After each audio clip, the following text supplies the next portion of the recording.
Lightning has struck PseudoPod towers once again, and, as every week, something horrifying slouches towards your ears, waiting to be heard. What follows is horror to the core. Proceed only if you wish to be disturbed as well as entertained. PseudoPod, episode 863 for April 28th, 2023, for our Twilight Zone showcase of strange stories. We have two short pieces, Coincidence and The Dream, both written by A.J. Allen and read for you by Matt Dovey and Phil Lunt, respectively. Hosted by your co-editor, Sean Garrett, and audio production by Chelsea Davis. These stories first appeared in The London Magazine, April and June of 1927, respectively. Leslie Harrison Lambert, known in public as A.J. Allen, was an English stage magician, intelligence officer, short story writer, and radio broadcaster. At the beginning of World War II, he worked in naval intelligence at Bletchley Park. Lambert contacted a member of the BBC to suggest he might tell one of his own short stories on the radio.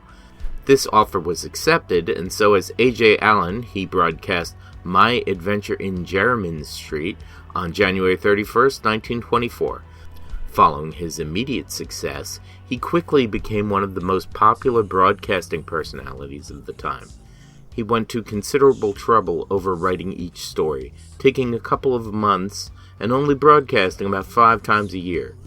For the stories, he carefully constructed an apparently extemporary conversational style, making his stories seem like anecdotes concerning strange events that had happened to him. The endings were whimsical and unexpected. Matt Dovey, the narrator of our first story, is very tall, very British, and probably drinking a cup of tea right now. He lives in a quiet market town in rural England with his wife and 3 children. As of 2022, he's the host of Podcastle, and his own short fiction is out and forthcoming all over the place.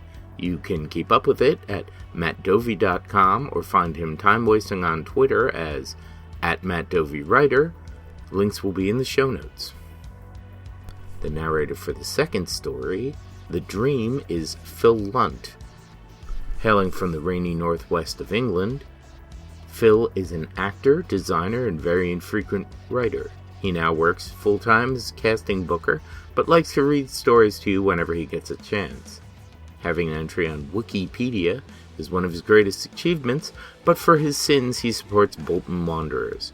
You could always check him out on Twitter to see what shenanigans he's currently involved in. Phil served as chair of the British Fantasy Society for 4 years, and as before, links are in the show notes. And now we have some stories for you, and we promise, just as the author would, that they're true.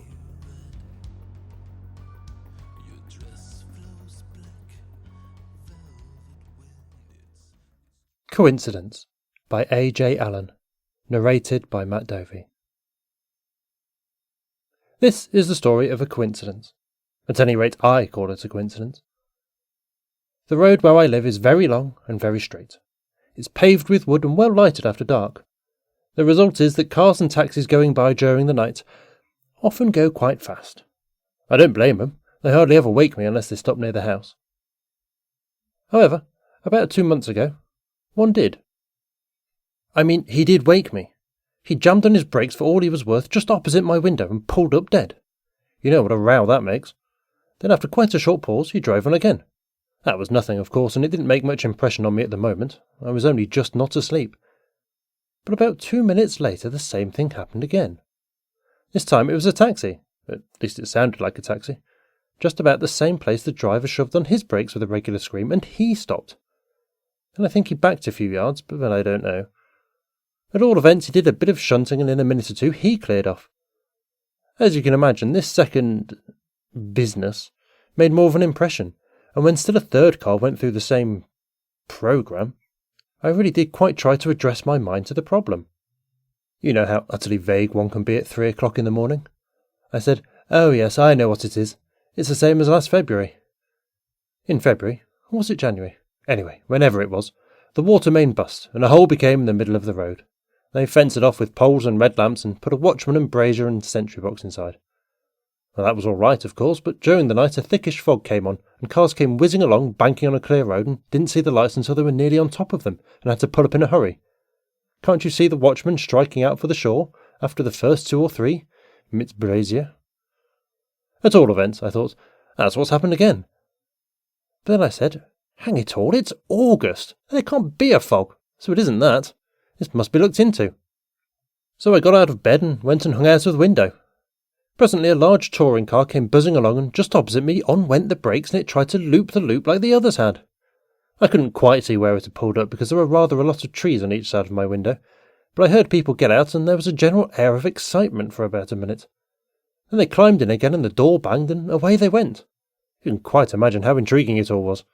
I said, this cannot be borne for another moment. I simply must go and see what it's all about. So I put on some slippers and my dressing gown, pale blue and much admired about the house, and went downstairs and out into the road. Beautiful warm night, no end of a moon. I looked up and down, but there wasn't a thing in sight, and apparently nothing whatever wrong with the road. So I crossed over to where the marks of skidding began. There were great shining scrawks all over the shop, and then I saw the cause of all the trouble. Well, the moonlight was pretty bright, and about 15 yards up the road was a patch of deep shadow thrown by a tree. In this shadow there was a man lying. His back was towards me, and his feet were about a yard from the pavement. He seemed to be dressed in light brown clothes, not exactly a check pattern, but ruled off in squares, so to speak. You often see girls with cloaks made of that kind of stuff. Well, of course, I started walking up the road towards him, but when I got within 5 or 6 yards, an extraordinary thing happened. He disappeared. At least, he didn't exactly disappear, but I suddenly saw what he really was. He was a rough patch in the road. Don't misjudge me. I'd spent an absolutely blameless evening. No, something had evidently gone wrong with the water main during the afternoon. They'd come and mended the pipe, but hadn't had time to make good the paving. They'd just shoved the wood blocks back loose, bashed them down with a basher, and brushed some sand over the whole thing. Anyway, it produced a perfectly astounding optical illusion, and as if it wasn't realistic enough already, there was a small piece of paper stuck on the road, and it gave a gleam of white just where the collar would be. Well, as I was walking backwards and forwards across the critical point, that is, the point where the optical illusion ceased to op, as it were, and you've no idea how startling it was, it's a little difficult to describe. I don't know whether any of you have ever been to a cinema, but the time I went, one of the scenes showed a beautiful maiden sitting on a stone seat by the side of a lake with water lilies and swans and so on, really very fine. And then, before you could say knife, the whole thing sort of dissolved, and you found yourself in a low-down eating house in New York watching a repulsive-looking individual eating spaghetti. Well, that's what it was like, and while I was coquetting with this effect, round the corner came a policeman, very surprised to see me playing Here We Go Gathering Nuts in May, so early in the morning. He probably said, "Here's a gink in a dressing gown. I'll arrest him. He must be cracked and I shall get promoted." He came up to me with a certain amount of hesitation, but I reassured him and said, "Now you just stand here and look at that man lying there." And he looked and said, "Well, I'm something or other," and started off up the road, evidently meaning to pick him up. But in 3 or 4 yards he got to the place where the mirage melted, and then it really was as good as a play. He looked, and rubbed his eyes, and looked again. Then he walked to the patch in the road and examined that. And as soon as he'd decided it wasn't my fault, I explained to him how dangerous it was, that all the cars and taxis were shying at it, and one of them might easily come to grief. And they were waking me up every 2 minutes. So I said, "If you'll stop here and warn things, I'll go across and see Sir William Horwood in the morning and get him to make you a sergeant." And he said, "I am a sergeant." So I said, "Never mind, perhaps he'll make you another." And I went back to bed. At about 4 o'clock there were noises in the road, so I got up and looked out, and there was my sergeant and an inspector doing a sort of foxtrot backwards and forwards, having a great time. No, it wasn't a foxtrot. It was more of a pavan, which has been described as a slow and stately dance, the sort of thing they used to dance in armour. I think they went on playing till it got light. Well, the next day men came and made a proper job of the patch in the road, with concrete and tar and so on, and there it was. That was in August. Now comes the peculiar part. Exactly a fortnight ago, and about 1 in the morning, there was the same old noise of a car pulling up in a violent hurry. I was sort of half asleep, and I said, "The same thing's going to go on happening all night, and I shan't get a wink of sleep." However, this car didn't drive on as it ought to have done.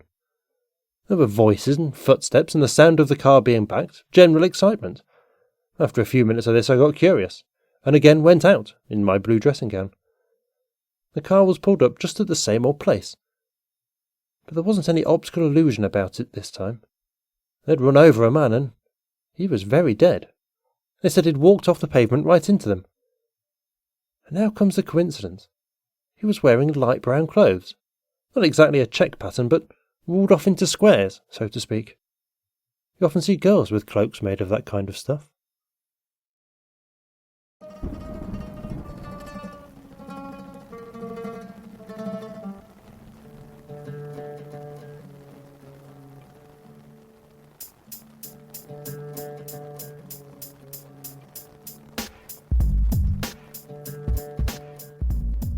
The Dream by A.J. Allen. Narrated by Phil Lunt. They've asked me to tell you about another of my experiences, and I think it wouldn't be a bad idea to try to describe to you a dream I often have. My mind has been very much exercised as to the propriety of doing this. I don't mean that kind of propriety. It's simply that I know from bitter experience that it's going to annoy quite a lot of my lady listeners and readers, and they'll write and abuse me. Why they should is utterly beyond me, but the sad fact remains. Perhaps they will bear in mind that it is only a dream, and that I do now humbly apologise in advance. Very well then. Before describing the dream itself, it may be as well to explain a few things about it. First of all, I've had it some 15 or 20 times altogether, at quite irregular intervals. Sometimes it gives me a miss for 2 years, at others it will happen twice in 6 months. There's no knowing. It began to visit me when I was 8 or 9 years old, and I used to think then that it was just the same dream each time, but it wasn't, and it isn't. The general setting or locale is the same, but there's a gradual moving forward of events, which makes it somewhat interesting, to me at any rate, and just a bit creepy. It always begins in exactly the same way. I'm walking up a broad flight of stairs in a very large house. The carpet is dark blue and very thick, so thick that you sink right in. The walls are all white. The time, as a rule, is between 11 and 12 at night. That, however, depends on what time I've gone to sleep. It's evidently a party I'm coming to, and I'm rather late for it.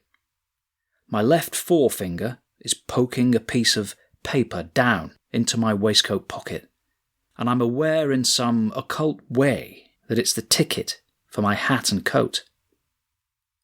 The whole place seems deserted, except for me. Not even anyone to take my name and announce me. In fact, I'm not rather late, I'm very late. At the top of the stairs, there's a broad sort of landing place, and immediately facing me, a very massive mahogany door with a large cut-glass knob. Through this door I go. In my very young days, I used to have quite a job to push it open, but now it's merely heavy and solid. There's a screen inside the door which cuts me off from the rest of the room, and it just gives me the opportunity to pull down my waistcoat. You know how badly they wash them nowadays, and there's always the chance of the points having got bent up in the cab. Anyway, having finally pulled myself together, I walk, with a certain amount of diffidence round the screen. It's a great big room, very high and brilliantly lighted. The walls are white and the carpet blue, like the stairs, and the furniture is a very dark oak. The scene is rather peculiar. There must be at least 40 or 50 men in the room, and they are all sitting on chairs in front of a little platform against the far wall. They aren't sitting in rows, but just anyhow. It looks as though they've drawn up their chairs as near the platform as they can get. I expect that's what happens, really, but I've never got there early enough to see. They are all much of the same class, as far as general appearance goes, but their ages are widely different. They range from 20 or less, right up to 70 or more. I used to wonder, many years ago, what it was all about, but now I realise that all these people are watching, with very great interest, a conversation which is taking place between a man and a woman. Incidentally, she is the only woman in the room. These two are sitting on chairs on the dais or platform. It's quite a low platform, really, not more than a foot high. I say they're watching the conversation because I'm sure that unless one happens to be in the very front row, it isn't possible to catch more than a word here and there. The man on the platform doesn't call for any particular remark, at least I don't know. It is rather funny about him. He is evidently just one of the audience who has been invited up, as it were, and I've usually seen him a few times before in the body of the room. But the thing is that once a man has spent the evening on the platform, he never appears again. Now we come to the lady. I must tell you about her, even at the risk of boring you, because she's the central figure, so to speak. She is very beautiful, almost too beautiful to be respectable.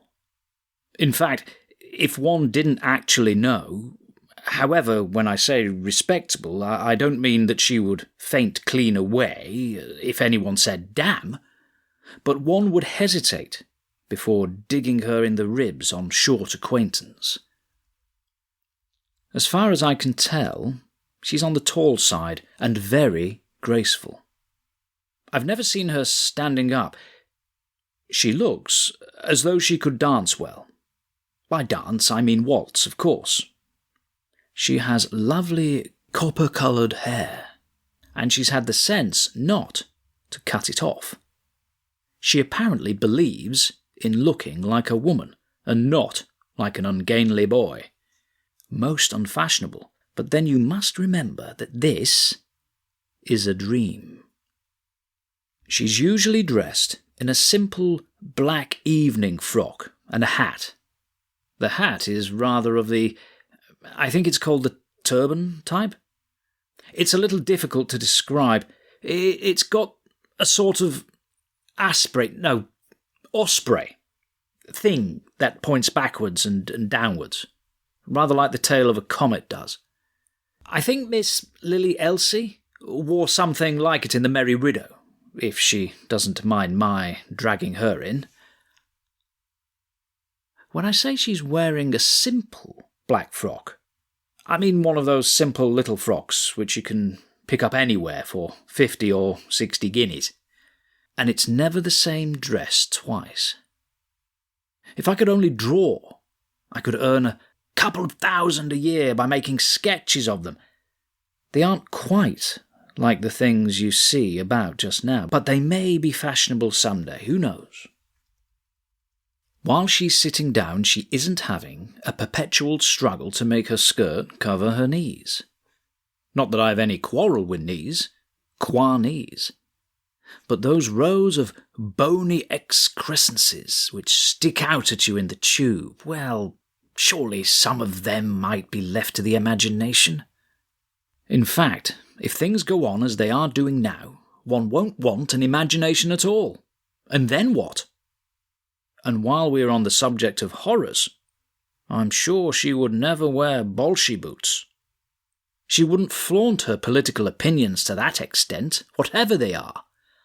Quite apart from that, she wouldn't have to wear such things because her ankles are perfect.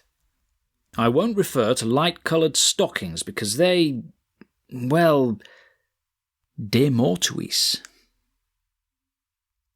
To go back to the lady's hat for a moment, I must confess that it rather beats me why she's wearing one at all, that is, because she must be in her own house.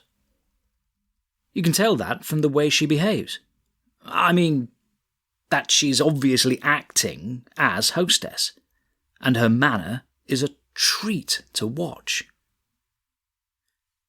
She sits quietly in her chair, without looking as though she'd been spilt in it, and she doesn't fidget. She hasn't any of those irritating little affectations which one so often sees. She doesn't drag out her repair outfit every 2 minutes and plaster a lot of stuff on her face. Perhaps she doesn't have to. I don't believe she'd even powder her nose in public. In fact, I'm quite sure she wouldn't. Oh, I know that on this subject I'm only a locust crying in the wilderness, but it is refreshing to see anyone who isn't ashamed of her complexion. I've mentioned before that the conversation, or whatever it is, between the good lady and the man on the platform is so quiet that I've never been able to hear her voice. But there's no doubt in my mind that it's the kind that anyone vulgar who wished to be extra offensive would describe as a refined voice. But he wouldn't be there, so it doesn't matter. I've racked my brains trying to imagine what on earth they can be talking about for such a long time. In the early part, she seems to be asking questions and getting very deferential answers. Perhaps she's applying some form of test. Later on, it's more as though she is giving information or instructions, and he just puts in a word here and there. At about 12:30, she usually lights a cigarette. Between you and me, I think it's a signal, as much as anything, to tell all the rest of us that we can smoke if we like. Some of us do. Now, it's rather a funny thing about the time. More often than not, the place where I'm standing gives me a view of a clock there is on the mantelpiece. It's one of those clocks which pretend they haven't got any works, like the women of the present day. You know them. The clocks. All you can see is a sheet of plate glass with the figures and hands on it, and the hands go round in some mysterious way. This clock goes, and it's right. How do I know it's right? Well, let's see. How do I know it's right? Oh, yes, because it always indicates the time of about 1 hour after I've got to sleep, and that may vary quite a lot.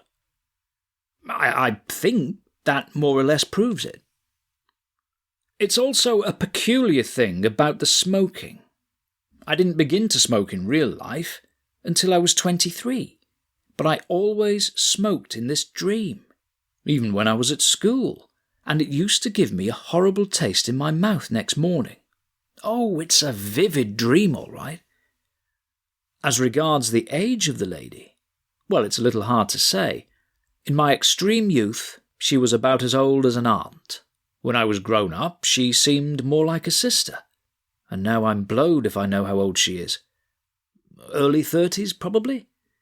It's rather unusual to grow past anyone. She has a fan.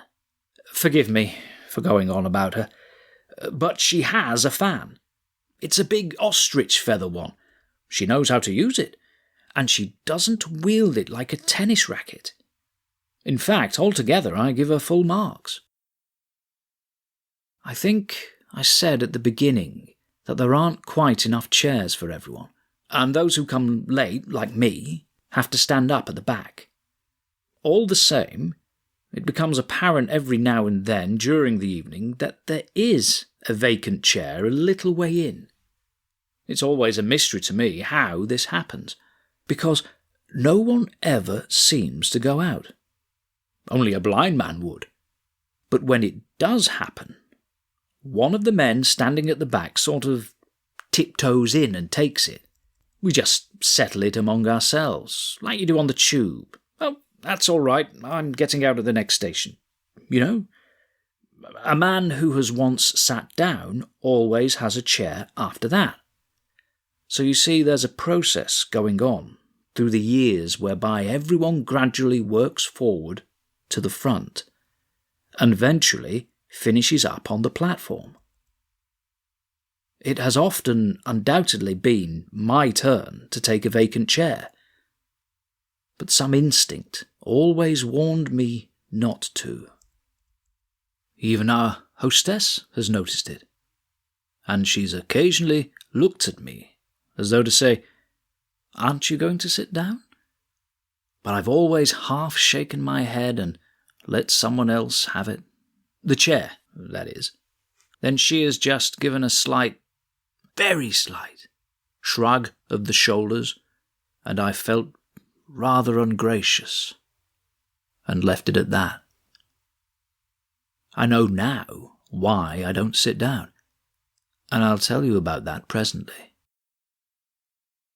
It's extremely difficult to give you the facts about this dream in their proper order, because there isn't a proper order, and it differs in so many ways from ordinary dreams. There are none of the mad things in it that you usually get. For instance, only the other night, the night before last, I had a real beauty. Let's see, how did it begin? Oh yes, there'd been an earthquake, and after it was all over, I'd gone back to look for my opera hat. It was daytime, with a biting east wind blowing, and the whole landscape, as far as the eye could see, was completely covered with huge round boulders, presumably thrown up by the earthquake. These boulders were jammed so close together that you couldn't walk between them, and they were all covered with green slime so that you couldn't go jumping along the tops. I tried it exactly once, frightfully slippery. So it was a case of scrambling up one side and slithering down the other the whole time. It would be an exaggeration to say that the going was at all easy. The only other person in sight besides me was a horrible old beggar woman, and she would follow me about. She was wheeling a bicycle. She would be, of course, and I was continually having to help her with it over the more difficult places. She had a ghastly, ingratiating smile, and whenever she did smile, you could see that she had no teeth at all. Just 2 rows of nothing, most repulsive. All the time we were going along looking for my hat. I kept on finding half-crowns in the, what's the right word? Interstices, between the boulders. Any amount of them. But whenever I came across one, she vowed and declared it was hers. Surely the kind gentleman wouldn't rob a poor old woman? And so on. I don't believe it was her money, really, but she seemed so certain about it that one gave in to avoid a fuss. I was getting very bored with her. I said, "Why can't you pick 'em up yourself?" But she didn't seem to, somehow. I was having a perfectly dreadful time with the bicycle, too. There was no doubt about sitting down in this dream. My goodness! And I said, "Look here, my good woman. What is the use of lugging this great thing about? You can't ride it. The country isn't a bit suitable, and it's a man's machine. Why not park it?" "Oh, no, that wouldn't suit her at all. She might want it." She finally became so exasperating that I chucked it and began to scramble away from her. She immediately put up a fearful moan about my leaving her in the lurch, and how she couldn't possibly manage by herself. Old liar. She could manage perfectly well. I hadn't gone 50 yards before she nipped onto her bicycle and rode it. Rode it, mark you, after me, at no end of a lick. She came skimming along the tops of the rocks like a seaplane, just taking off. It made me so angry, the way I'd been done, that it woke me up. Now you know where you are with a dream like that. It follows the proper rules. But the one I'm really telling you about is so abnormally normal. For example, I recognise it the moment I'm going up the stairs, and say, "Here's this jolly old dream again." Also, it never comes to a definite end, but just fades out after I've been in the room for about an hour. And next morning, every single detail is as clearly in my mind as if it had actually happened. More clearly, if anything. In fact, I could write it all down, only it would take so long.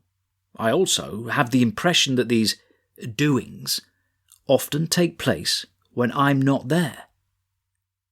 It's like I'm reading a book with half the pages missing. The one constantly variable factor is the man on the platform. And it's rotten bad luck that I've always been too late to see how he comes to be chosen out of all the others. He was once just sitting down, but that's the nearest I've ever got. It used to strike me what a rag it would be if only I could recognise anyone there. After all, it stands to reason that all these other people must be dreaming too. And then we could compare notes next day. Well, one night, the man on the platform was a man, a rather famous man, whom I knew very well. When I say I knew him very well, I really mean that I knew his secretary very well, which is infinitely better, believe me. So next morning I rang her up, the secretary, and said, I wish you'd fix me up an appointment with the old man sometime during the day, because I want to see him very particularly." And she said, "I'm afraid you can't, because he was found dead in his bed this morning." Quite a nasty thing to have put across you without any warning. Wasn't it just my luck? Fearful hard lines on him too, of course. But it absolutely dished my chance of finding out what the dream meant. If it meant anything, that is. However, the fates were kind. 3 or 4 years ago, I again saw a man on the platform whom I knew perfectly well. His name was Ribblechick, but he couldn't help that, poor chap.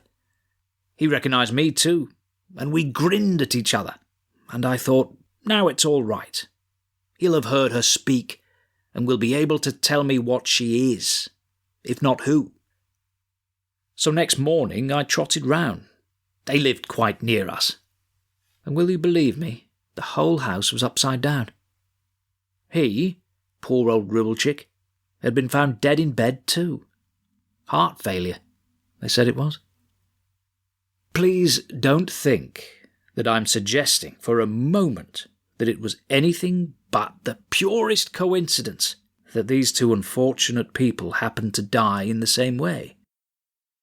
But all the same, each time I dream my dream nowadays, and a chair does fall vacant, I still let someone else have it, and the good lady still shrugs her shoulders.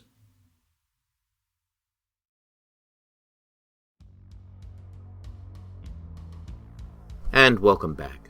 I hope you enjoyed those two pieces. They were part of the inspiration for this month's worth of stories. When, on reading them, I realized they were both strong, and yet not what I would typically call horror.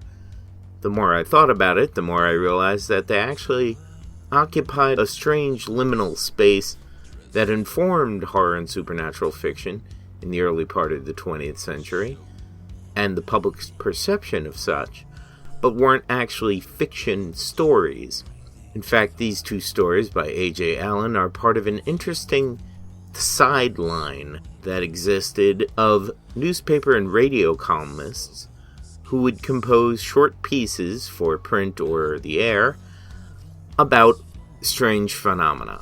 Some of these were presented as true, taken from newspaper archives, and gave the public stories of ghosts, sea monsters, premonitional dreams, and the like. Often they were presented to the audience in a rather dry reporting style, thus supporting the idea that they were true, and many long-term careers were born of this. Frank Edwards, author of a number of paperbacks in the 60s and 70s, under the Stranger Than Science heading, was one of these. Rupert Gould was an earlier newspaper columnist. C.B. Colby presented a number of short, unexplained paranormal event type things for young readers in Strangely Enough, which was a seminal book of my youth. And I would be remiss at this point not to mention Charles Fort, who, while he never had any kind of weekly column, and would instead compile all of his research into newspaper archives and such as whole books, in which the events were knitted around whatever oddball philosophy he was espousing at the moment. But there were also columnists, mostly on the radio side of things, who presented their pieces as if they were anecdotes, yarns spun in truth, but slightly better written, in an attempt to tread the line between fiction and fact, let's say. In other words, they wanted to present this event as if it happened or could possibly have happened, and yet they wanted to take advantage of the atmosphere and suspense that can be generated by well-composed writing. Another example of this type of author would be Elliot O'Donnell, an early 20th century ghost researcher. We presented a piece by him called The Haunted Spinney in PseudoPod episode 378 from March 21st, 2014. If you'd like to go back and check that out and compare to these pieces. Allen is interesting as presented here because of the kind of subtle tone he's playing with. The first piece sounds like a strange kind of coincidence that anyone could tell you, although featuring a rather morbid climax. The dream is interesting because, while it's a little more fiction feeling, it is also just purporting to be a dream, and thus can be kind of dismissed, as anyone might do, to any story someone tells them about a dream they had. We hope you enjoyed these stories and the preceding pieces in this informal, strange showcase. Just another taste of the various kinds of ways supernatural fiction exists in the world. If you're a Patreon subscriber, we encourage you to pop over to our Discord channel and tell us all about what you thought. And mentioning subscribing, PseudoPod is funded by you, our listeners. We pay everyone, and we're very proud of that, but it relies on your generosity. As always, if you can, please go to pseudopod.org and donate by clicking on the Feed the Pod button. Then please consider leaving reviews of our episodes, tweeting about them, or generally making noise on whichever form of social media you happen to be using. If you like merch, Escape Artist has a Void merch store with a huge range of fabulous hoodies, t-shirts, and other goodies. The link is in various places. PseudoPod is part of the Escape Artist Foundation, a 501c3 nonprofit, and this episode is distributed under the Creative Commons Attribution, Non-Commercial, No Derivatives 4.0 International License. Download and listen to this episode on any device you like, but don't change it or sell it. Theme music is by permission of Anders Manga. Next week, we've got All the Ways to Hollow Out a Girl by Gwendolyn Keist.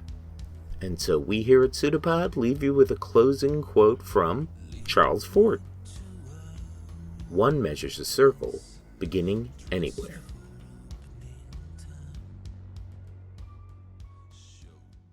An arm appeared from nowhere on the shape, seemingly projected like the pseudopod of a protozoan. It's a pseudopod. It's a big foot.